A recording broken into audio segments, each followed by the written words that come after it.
25 രാജ്യങ്ങളിൽ നിന്നായി ഏതാണ്ട് 5000-ൽ പരം ആളുകളെയാണ് സോജോ ബേബി പരിശീലിപ്പിച്ചിട്ടുള്ളത്. കുവൈറ്റിൽ കുതിരസവാരിയിൽ പരിശീലനം നൽകുന്ന കൂത്താട്ടുകുളം വടക്കൻ പാലക്കുഴ സ്വദേശിയായ സോജോ ബേബിയെ കൂത്താട്ടുകുളം മിഷനിലൂടെ പരിചയപ്പെടാം. കഴിഞ്ഞ 13 വർഷമായി ട്രെയിൻ ചെയ്യുന്ന സോജോ 25-ൽ പരം രാജ്യങ്ങളിലായി 5000-ന് മുകളിലുള്ള ആളുകളെയാണ് പരിശീലിപ്പിച്ചത്. ഹോഴ്സ് റൈഡിംഗ് മത്സരരംഗത്തുള്ള സോജോ നിരവധി അന്താരാഷ്ട്ര മത്സരങ്ങളിലും പങ്കെടുത്തിട്ടുണ്ട്. കുവൈറ്റിലെ അന്താരാഷ്ട്ര കുതിരയോട്ട പരിശീലന കേന്ദ്രത്തിലെ ഇൻസ്ട്രക്ടറാണ് സോജോ ബേബി. സോജോ ബേബി കുതിരകളുടെ കൂട്ടുകാരനായത് തികച്ചും അവിചാരിതമായിട്ടാണ്. നീന്തൽ പഠിപ്പിക്കുവാനായി ഡൽഹിയിലേക്ക് വിമാനം കയറിയ സോജോ ഏറ്റവും അഴകുള്ള മൃഗമെന്ന വിശേഷണമുള്ള കുതിരകളുടെ തോഴനായി താൻ മാറുമെന്ന് ഒരിക്കലും വിചാരിച്ചിട്ടുണ്ടാവില്ല. മലയാളികളടക്കമുള്ള ഇന്ത്യക്കാർ കുതിരാഭ്യാസം പഠിക്കാത്തതിൻ്റെ പ്രധാന കാരണം പരിശീലനത്തിന് വേണ്ട ഭാരിച്ച ചെലവുകൾ തന്നെയാണെന്ന് സോജോ ബേബി കൂത്താട്ടുകുളം മിഷനോട് പറഞ്ഞു. സോജോ ജോലി ചെയ്യുന്നത് കുവൈറ്റ് ഇന്റർനാഷണൽ ഹോഴ്സ് റൈഡിംഗ് സെന്ററിലാണ്. കുവൈറ്റിൽ മാത്രമല്ല നാട്ടിലും സോജോ പരിശീലന രംഗത്തുണ്ട്.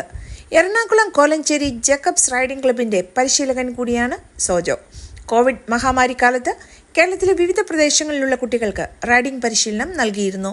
സോജോ ബേബിയുടെ കുതിരസ്നേഹം മക്കൾക്കും ലഭിച്ചിട്ടുണ്ട്. മകൻ ജെറോൺ കുവൈറ്റിൽ നടന്ന മത്സരത്തിൽ പുരസ്കാരങ്ങൾ നേടിയിട്ടുണ്ട്. ഭാര്യ സ്മിത സ്റ്റീഫന്റെയും മക്കളുടെയും പിന്തുണയാണ് തനിക്ക് ലഭിക്കുന്ന ഏറ്റവും വലിയ പ്രോത്സാഹനമെന്ന് സോജോ ബേബി പറഞ്ഞു. സോജോ, ഈ വടക്കം പാലക്കുഴ എന്ന കൊച്ചു ഗ്രാമത്തിൽ നിന്ന് ഈ കുതിരകളുടെ ലോകത്തിലേക്ക് സോജോ എങ്ങനെയാണ് എത്തിപ്പെട്ടത്? നമ്മൾ സാധാരണ ഫാമിലിയിലുള്ളതല്ലേ, നമുക്ക് ഈ പന്ത് കളിക്കാനും കണ്ടത്തികൾ നടക്കാനും ക്രിക്കറ്റ് കളിക്കാനും ഷട്ടിൽ കളിക്കാനും ഒക്കെ ഉള്ള ആഗ്രഹമുണ്ട്. അന്നത്തെ കാലത്ത് നമ്മൾ അത് കളിച്ച് കിടന്നതാണ്. പിന്നെ ഒരു ചാൻസ് കിട്ടി. പഠിത്തത്തിൽ നമ്മൾ ഇച്ചിരി പുറകിലായിരുന്നു. അങ്ങനെ ഇരുന്നപ്പോഴാണ് എൻ്റെ ഒരു ചേട്ടനുണ്ട്, അജിയുണ്ട്, സജി, അവർ ഡൽഹിയിലായിരുന്നു. അപ്പോൾ അവർ എന്നോട് ഇങ്ങനെ പറഞ്ഞു, വേടാ ഇവിടെ ഒരു സ്വിമ്മിംഗ് പൂളുണ്ട്, സ്വിമ്മിംഗ് പൂളിൽ ഒരു കോച്ചിനെ ആവശ്യമുണ്ട്, അപ്പോൾ അങ്ങോട്ട് വരുവാണെങ്കിൽ നമുക്ക് അത് ചെയ്യാന്ന് പറഞ്ഞു. നമ്മൾ ഈ തോട്ടിക്കട ചാടിയും ആദ്യം നീന്തൽ പഠിക്കാനാണ് ഞാൻ ഡൽഹിക്ക് പോകുന്നത്. നീന്തൽ പഠിച്ചതിന് അവിടെ 6 മാസം ഉള്ളായിരുന്നു. ഓക്കെ, അതിനുശേഷം അവിടെ ചൂടുകാലത്താണ്. അതിനുശേഷം ഞാൻ തിരിച്ചിവിടെ വന്നു. പിന്നെ തിരിച്ചു പോയി കഴിഞ്ഞപ്പോൾ എനിക്ക് പണിയില്ല. പിന്നെ ഒരാളോട് പറഞ്ഞു വെച്ചിട്ടുണ്ടായിരുന്നു ഒരു ചെറിയൊരു ഓഫ് സെറ്റ് പ്രിന്റിങ്. അത് കഴിഞ്ഞ് അവിടെ നിന്ന് ചെന്ന് കഴിഞ്ഞപ്പോൾ ഞാനിങ്ങനെ ഒരു ഈ പഴയ നമ്മുടെ സ്വിമ്മിങ്ങിൻ്റെ അവരുടെ ഓണറിൻ്റെ അടുത്ത് ഞാൻ പോയി ഒരു സൺഡേ പോയി കഴിഞ്ഞപ്പോൾ ആ പുള്ളി പറഞ്ഞു, എടാ നിനക്ക് അവിടെ കിട്ടുന്നേക്കാൾ സാലറി ഞാൻ ഇവിടെ തരാം, കൂടാതെ നിനക്ക് അക്കോമഡേഷൻ ഫുഡും തരാം. അപ്പം അങ്ങനെ പറഞ്ഞപ്പോൾ എനിക്ക് ഒത്തിരി ഇൻട്രസ്റ്റ് തോന്നി. അവിടെ പറഞ്ഞത് എന്നോട് വൈറ്റ് കോളർ ജോബ് എന്നാണ്. എന്നുവെച്ചാൽ അവർക്കൊരു ഹോട്ടലൊക്കെ ഉണ്ടായിരുന്നു. അപ്പം അങ്ങനെ ഇരുന്നു. അവിടെ കയറി കഴിഞ്ഞപ്പോൾ ഒരു പണിയൊന്നുമില്ല. അവിടുത്തെ സാറ് എന്നോട് പറഞ്ഞു, ചേട്ടാ ഒരു ദിവസം നീ ഇങ്ങോട്ട് പോവാ, എനിക്കൊരു ഹോഴ്സ് റൈഡിംഗ് ക്ലബ് ഉണ്ട്, അവിടെ ചെന്ന് ക്യാഷ് കളക്ട് ചെയ്തുകൊണ്ട് പോവാ, ചുമ്മാ ഇരിപ്പല്ലേ. അപ്പോൾ ഏതെങ്കിലും അങ്ങനെ പോയി കഴിഞ്ഞാൽ എനിക്ക് ഇൻട്രസ്റ്റ് ആയി. രാവിലെ ഞാൻ പോവും, പിന്നെ ഞാൻ ആ കുതിരയുടെ പുറത്ത് കയറും, കുതിരപ്പുറത്ത് കയറി വാക്ക് ചെയ്യും. അപ്പോൾ ഒരു ഇൻട്രസ്റ്റ് ആയി.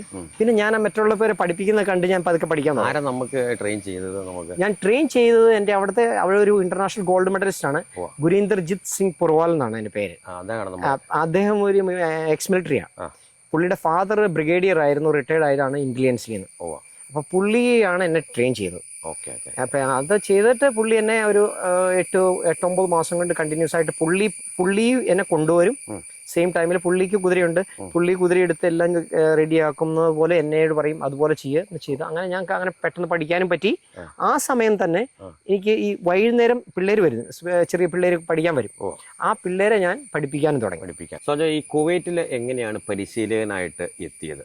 കൂടാതെ ഈ ലോകത്തിൽ പല പല രാജ്യങ്ങളിലും പോയി സോജോ പരിശീലനം നടത്തിയിട്ടുണ്ട് എന്നിങ്ങനെ അറിയാൻ കഴിഞ്ഞു. അതിനെക്കുറിച്ചൊന്ന് പറയാമോ? ഞാൻ ഡൽഹിയിലാണ് 11 വർഷം ഞാൻ അവിടെ പ്രാക്ടീസ് ചെയ്യിപ്പിക്കുമായിരുന്നു. അത് കൂടാതെ ഞാൻ കോമ്പറ്റീഷൻ അറ്റൻഡ് ചെയ്തിട്ടുണ്ട്. അതിനുശേഷം ഞാൻ അവിടുന്ന് 2011 ഒക്ടോബറിലാണ് ഞാൻ കുവൈറ്റിന് പോകുന്നത്. അവിടെ ചെന്നിട്ട് പ്രാക്ടീസ് ചെയ്തു. അവിടെ ഒരു ക്ലബിലേക്കാണ്, ഇന്റർനാഷണൽ ഹോഴ്സ് കെയർ സെൻറ്റർ എന്ന് പറഞ്ഞൊരു ക്ലബ്ബാണ്. അവിടെ ചെന്ന് അവിടെ പ്രാക്ടീസും റൈഡിംഗ് ഒക്കെ പഠിപ്പിച്ച് അവിടെ എനിക്ക് ഞാൻ സ്പെഷ്യലി ചെയ്യുന്നത് ഷോ ഷോ ജമ്പിങ് ഉണ്ട്, ഡ്രസ്സാജ് ഉണ്ട്, ടെന്റ് പാക്കിംഗ് ഉണ്ട്, അങ്ങനെ വേറെ പല ഐറ്റംസും ഉണ്ട് കുതിര കൊണ്ട് ചെയ്യുന്നത്. നമ്മൾ ഫോക്കസ് ചെയ്യുന്ന ഷോ ജമ്പിങ്ങിനാണ്. ഷോ ജമ്പിങ് എന്ന് വെച്ച് കഴിഞ്ഞാൽ ഒരു മിനിറ്റ് 1.5 മിനിറ്റ് കൊണ്ട് നമ്മുടെ ഗെയിം തീരും. അത്രയ്ക്ക് ഈസി എന്നല്ല, അത്ര പെട്ടെന്ന് തീരുന്ന കാര്യമാണ് ഷോ ജമ്പിങ്, ഹഡിൽസ് ജമ്പ് ചെയ്യുക. അപ്പോൾ അതാണ് ഞാൻ പഠിപ്പിക്കുന്നതും. പിന്നെ എവിടേക്ക് നമ്മൾ കൂടുതൽ പുറത്ത് ഞാൻ UAE പോയിട്ടുണ്ട്, പിന്നെ കൂടാതെ ഞാൻ കുവൈറ്റിലാണ് കൂടുതൽ ചെയ്യുന്നത്. കുവൈറ്റിൽ എനിക്ക് കുതിരയുണ്ട്. അപ്പോൾ ആ കുതിരയെ കൊണ്ട് ഇന്റർനാഷണൽ കോമ്പറ്റീഷൻ ഞാൻ അറ്റൻഡ് ചെയ്യും. അത് ഇന്റർനാഷണൽ കോമ്പറ്റീഷൻ ആണ്. അതിൻ്റെ അകത്ത് നമ്മുടെ പേര് ഇന്റർനാഷണലി വരും. ഒരു FEI ഉണ്ട്, ഫെഡറേഷൻ ഇക്വസ്റ്ററി ഇന്റർനാഷണൽ എന്ന് പറഞ്ഞൊരു സിസ്റ്റം ഉണ്ട്. അതായത് നമ്മുടെ ഇന്ത്യയിലാണ് ഈ BBCI ഇല്ലേ ക്രിക്കറ്റിന്റെ, അതുപോലെ ICI അതുപോലെ ഇതുണ്ട്. കുവൈറ്റിൽ ചെയ്യുന്നുണ്ട്. ഞാൻ ചെയ്യുന്നത് ഇതിലാണ്, ഇതിൻ്റെ അണ്ടറിന് FEI ഫെഡറേഷൻ ഇക്വസ്റ്ററി അണ്ടറിൽ ഞാൻ അവിടെ പെർഫോമൻസ് ചെയ്യും. നമ്മളിപ്പോൾ ഏകദേശം എന്തോരം ആൾക്കാർക്ക് നമ്മൾ ട്രെയിനിങ് നടത്തിയിട്ടുണ്ട്? ഞാൻ ഏകദേശം ഒരു ഇപ്പോൾ കുവൈറ്റിൽ തന്നെ ഞാൻ ഒരു 5000-ൽ പരം ആളുകൾ ട്രെയിൻ ചെയ്തിട്ടുണ്ട്. കാരണം ഒരു 25-ൽ പരം കൺട്രിയിലുള്ള രാജ്യക്കാരെ ഞാൻ പഠിപ്പിച്ചിട്ടുണ്ട്. ഞാൻ US ആർമിയിലുള്ള പഠിപ്പിച്ചിട്ടുണ്ട്, ചൈനക്കാരെ പഠിപ്പിച്ചിട്ടുണ്ട്, കൂടാതെ നമ്മുടെ പാകിസ്ഥാനി പഠിപ്പിച്ചിട്ടുണ്ട്, നമ്മുടെ അടുത്തുള്ള ബംഗ്ലാദേശിനെ പഠിപ്പിച്ചിട്ടുണ്ട്, കൂടാതെ ശ്രീലങ്കക്കാരെ പഠിപ്പിച്ചിട്ടുണ്ട്. അങ്ങനെ നോക്കിക്കഴിഞ്ഞാൽ എല്ലാ ഒരു 25-ൽ പരം രാജ്യക്കാരെ ഞാൻ പഠിപ്പിച്ചിട്ടുണ്ട്. സോജ, നമ്മുടെ ഈ കേരളത്തിലുണ്ടല്ലോ, നമുക്കൊരു കുതിരേനെ മേടിച്ച്, ഇക്കാലത്തൊരു കുതിരേനെ മേടിച്ച് പരിപാലിച്ചുകൊണ്ട് പോകാൻ നമുക്ക് എളുപ്പമുള്ള കാര്യമാണോ? അതുകൂടാതെ തന്നെ ഈ കുതിര നമുക്ക് പെട്ടെന്ന് മെരുങ്ങുന്ന ഒരു ഇനാണോ അത്? ഇത് നമ്മൾ പല കുതിരകളുണ്ട്. ഇപ്പം ഇന്ത്യയിൽ യൂസ് ചെയ്യുന്ന കുതിര എന്ന് വെച്ച് കഴിഞ്ഞാൽ നമ്മുടെ മാർവാടി, കാത്തിയാവാടി, അങ്ങനെ ഇന്ത്യൻ ബ്രീഡ്സ് ആണ്. ഓക്കെ, അത് പക്ഷെ നമ്മൾ പുറത്ത് കൂടുതൽ ഉപയോഗിക്കുന്നത് ഇംഗ്ലീഷ് കുതിരകളാണ്. ഇംഗ്ലീഷ് കുതിരകൾ തോറോ ബ്രീഡുണ്ട്, ഹെനോവേറിനുണ്ട്, ഐറിഷ് സ്പോട്ട് ഉണ്ട്, വാം ബ്ലഡ്സ് എന്ന് പറഞ്ഞ് കുറേ ഏരിയുണ്ട്. അപ്പം അത് യൂസ് ചെയ്യുന്നത് അതിന് നല്ല പവർഫുള്ളാണ്. ഇത് ഏതാ മെരുങ്ങാൻ എളുപ്പം? മെരുങ്ങാൻ എളുപ്പം, എല്ലാം മെരുങ്ങാൻ എളുപ്പം. പക്ഷെ നമ്മുടെ ഇന്ത്യൻ ബ്രീഡ്സിന് ശകലം ബാഡ് ഹാബിറ്റ്സ് കൂടുതൽ വരുന്നുണ്ട്. കടിക്കുക, തൊഴിക്കുക, അത് കുറച്ച് കൂടുതലുണ്ട്. പക്ഷെ അത് പ്രശ്നം എന്താണെന്ന് വെച്ച് കഴിഞ്ഞാൽ, നമ്മളിവിടെ എല്ലാവരും മേടിക്കുന്നത് ഈ ഇന്ത്യൻ കുതിരകളെ. അത് ഇച്ചിരി എന്ന് വെച്ച് കഴിഞ്ഞാൽ കുറച്ച് നാൾ ഈ സാധാരണ പുല്ലും തിന്ന് ചുമ്മാ ജീവിക്കും. പക്ഷെ ഇംഗ്ലീഷ് കുതിരയല്ല, അതിന് പ്രോപ്പറായി അതിന് മെയിൻ്റനൻസ് വേണം. കൂടാതെ അതിന് പരിപാലിക്കുന്ന correct time to time food കൊടുക്കണം. അല്ലെങ്കിൽ അതിന് പ്രോബ്ലം ഉണ്ടാവും, സ്റ്റൊമക് പെയിന്, കോലിക്കെന്ന് പറഞ്ഞൊരു അസുഖം ഉണ്ടാവും. അപ്പം അതുകൊണ്ട് ഇവിടെ ബുദ്ധിമുട്ടാണ്. പക്ഷെ ഇവിടെയുള്ള ആളുകൾ എല്ലാവരും മേടിച്ചുകൊണ്ട് വരും. പിന്നെ കുതിരയെ കാണുമ്പോൾ നല്ല ഭംഗിയാണ്, വളർത്താൻ ഈസിയാണ്. നമ്മുടെ പശുവിനെയും മറ്റേനെയും വളർത്തുന്ന പോലെ വളർത്താം. പക്ഷെ ഒരിക്കലും അല്ല. അതിന് നമുക്ക് ഒരു കെയർ കൊടുക്കണം. കൂടാതെ ഈ സമയത്ത് ഫുഡ് കൊടുക്കണം, അതിന് വർക്കൗട്ട് കൊടുക്കണം, അതിന് റൈഡ് ചെയ്യണം. ഈ കുതിര എന്ന് വെച്ചാൽ പവർഫുൾ ആനിമലാണ്. കാരണം അതിന് നല്ല എന്തോരം ഫുഡ് കഴിക്കുന്ന അത്രയും എനർജി ക്രിയേറ്റ് ചെയ്യും. ശരിക്കും പറഞ്ഞാൽ നോക്കാൻ ഒരു ട്രെയിനറോ ഒരു റൈഡറോ ആവശ്യമാണ്. കാരണം വെച്ചാൽ അതിനെ കാര്യമില്ല, ഒരിക്കലും നമുക്ക് അങ്ങനെ ചെയ്തിട്ട് കാര്യമില്ല. അതുകൊണ്ടാണ് ഇവിടെ ഞാൻ പലയിടത്തും പോയി കാണുന്നുണ്ട്.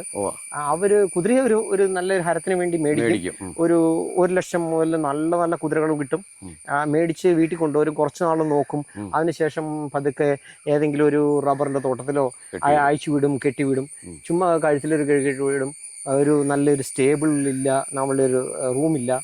അപ്പം അങ്ങനെ പോകുമ്പോൾ ഒത്തിരി കുതിരയ്ക്ക് നമ്മൾ ഒരു ആനിമൽ എനിക്ക് ആനിമൽ ലവർ എന്ന രീതിയിൽ ഒത്തിരി വിഷമം തോന്നാറുണ്ട് പലയിടത്തും ചെല്ലുമ്പോൾ. ട്രെയിനറെ നല്ല ട്രെയിനർ ഇല്ല. കാരണം ഇവിടെയുള്ളവരൊക്കെ പഠിക്കുന്നത് അവർ കുതിര യൂട്യൂബിലും ഒക്കെ കണ്ടാണ് പഠിക്കുന്നത്. ഒരു പ്രോപ്പറായിട്ട് സിസ്റ്റത്തിൽ ആരും പഠിക്കുന്നില്ല. അപ്പം അവർ പഠിപ്പിക്കുന്നതും അതുപോലെ തന്നെയായിരിക്കും. ഇപ്പം ഏതാ കണ്ട് പഠിക്കുന്നത്, ഇത് കണ്ട് കറക്റ്റ് പഠിക്കുന്ന ആളുടെ അനുസരിച്ചിരിക്കും. പക്ഷെ ഇതിന് കുഴപ്പമെന്ന് വെച്ചാൽ കുതിരയ്ക്ക് എപ്പോഴും നമുക്ക് കയറി ഇരുന്ന് ട്രെയിൻ ചെയ്ത് പഠിച്ചെങ്കിലാണ് ആ അറിവ് കിട്ടുള്ളൂ. ഇത് നമ്മൾ ഒരു വീഡിയോ കണ്ട് ചെയ്യുന്നത് ഒരിക്കലും ഒരു പ്രോപ്പറായ രീതിയല്ല. ഇത്ര വർഷത്തെ പ്രവൃത്തി പരിചയമുള്ള സോജോയ്ക്ക് എന്തൊക്കെ പുരസ്കാരങ്ങളാണ് കിട്ടിയിട്ടുള്ളത്? ആ പുരസ്കാരങ്ങളിൽ ഏറ്റവും വലിയ ബഹുമതിയുള്ള പുരസ്കാരം ഏതാണ് കിട്ടിയിരിക്കുന്നത്? പക്ഷെ എനിക്ക് സക്സസ് ആയത് നമ്മുടെ കുവൈറ്റിൽ വന്നതിന് ശേഷം ഞാൻ പഠിപ്പിച്ച പിള്ളേരുടെ കൂടെ ഞാനും പോയി അവിടുത്തെ ക്ലബ് കോമ്പറ്റീഷൻ ആദ്യം പങ്കെടുത്തു. അതിനുശേഷം ഞാൻ അവിടുത്തെ നാഷണൽ കോമ്പറ്റീഷനിൽ പങ്കെടുത്തിട്ടുണ്ട്. പിന്നെ ഞാൻ ഇപ്പോൾ 2 വർഷമായിട്ട് ഇൻ്റർനാഷണൽ കോമ്പറ്റീഷനിൽ പങ്കെടുക്കുന്നുണ്ട്. അത് ഇൻ്റർനാഷണൽ കോമ്പറ്റീഷൻ എന്ന് പറഞ്ഞാൽ നമ്മുടെ ഫ്ലാഗ്, നമ്മുടെ ഇന്ത്യൻ ഫ്ലാഗിൻ്റെ അണ്ടറിലാണ് ഞാൻ പങ്കെടുക്കുന്നത്. അതും ഇന്ത്യയിലുള്ള അതിൻ്റെ ഓഫീസിൽ നിന്ന് വേണം അതിന് രജിസ്ട്രേഷൻ. ഓക്കെ, അതിന് പറഞ്ഞ ഇക്വസ്റ്റേറിയൻ ഫെഡറേഷൻ ഓഫ് ഇന്ത്യ, അത് അവർ ചെയ്യണം. നമുക്ക് എൻട്രി തരാൻ.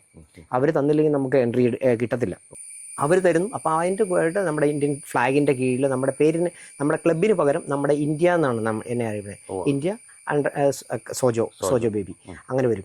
അപ്പോൾ അതിൽ പങ്കെടുത്ത് ഇപ്പോൾ ഞാൻ 2 വർഷമായിട്ട് പങ്കെടുത്തു. പക്ഷേ ഈ കഴിഞ്ഞ ജനുവരിയിൽ പങ്കെടുത്ത കോമ്പറ്റീഷനിൽ എനിക്ക് 125 സെന്റിമീറ്റർ ഹൈറ്റിൽ ജമ്പ് ചെയ്ത് എനിക്ക് തേർഡ് കിട്ടി. അതാണ് എനിക്ക് പോഡിയത്തിൽ വരാൻ പറ്റി. അതാണ് ഇപ്പം എനിക്ക് ഏറ്റവും വലിയ സന്തോഷവും. ഇന്ത്യൻ ഫ്ലാഗിന്റെ അണ്ടറിൽ എനിക്ക് ഒരു മെഡൽ കിട്ടി. അങ്ങനെ അത് കാരണം ഇതാരും അറിയപ്പെടുന്നൊന്നുമില്ല. ഇത് അതിൽ 12 രാജ്യങ്ങൾ പങ്കെടുത്തതാണ്. 12 രാജ്യക്കാരുണ്ടായിരുന്നു. അതിൽ 12 രാജ്യക്കാരിൽ കൂടുതലും കുവൈറ്റുകളാണ്. കുവൈറ്റിൽ നടന്നുകൊണ്ട് കുവൈറ്റുകളാണ് കൂടുതലും. പക്ഷെ 12 രാജ്യക്കാരിൽ ഞാൻ ഇന്ത്യയിൽ നിന്ന് മാത്രമേ റെപ്രസെൻറ്റ് ഞാൻ മാത്രമേ ഉള്ളൂ. അപ്പം അങ്ങനെ പങ്കെടുത്തത് കിട്ടി. അതിൽ കിട്ടിയ മെഡലാണ് ഇതും. ഇതാണ് മെഡല്. ഈ മെഡലാണ് എനിക്ക് കിട്ടിയേക്കണേ. ഇതിൻ്റെ അപ്പം തന്നെ അവർ നമ്മുടെ പേരും ഒക്കെ പ്രിൻ്റ് ചെയ്ത് എൻ്റെ പേര് ഏത് ക്ലാസ്സാണ്, തേർഡ് പ്ലേസ് അതുണ്ട്. പിന്നെ കൂടാതെ പേര്, കുതിരയുടെ പേര് പോലീസ് കോക്കോ ചാനൽ എന്നും പറഞ്ഞ് അതിൻ്റെ ഒക്കെ എല്ലാം എഴുതി അപ്പം പ്രിൻ്റ് എടുത്ത് നമുക്ക് ചെയ്ത് ഇതാണ് അപ്പം തരും. അത് പ്രിൻ്റ് എഴുതി ഇത് തരും. മറ്റേതോ ഇതതിൻ്റെ റോസറ്റ് എന്ന് പറയും. ഇത് കുതിരയുടെ ചെവിയുടെ അവിടെ വെക്കും. ഇതാണ് നമുക്ക് കിട്ടുന്ന ഇത്. ഏറ്റവും നല്ല പ്രൈസ് ഇതാണ്. പിന്നെ ഒരു 3-4 പ്രാവശ്യം എനിക്ക് ഫസ്റ്റ് പ്രൈസ് കിട്ടിയിട്ടുണ്ട് പല നാഷണൽ കോമ്പറ്റീഷനിലും അവിടുത്തെ തന്നെ. പിന്നെ കൂടാതെ ക്ലബ് കോമ്പറ്റീഷൻ കിട്ടിയിട്ടുണ്ട്.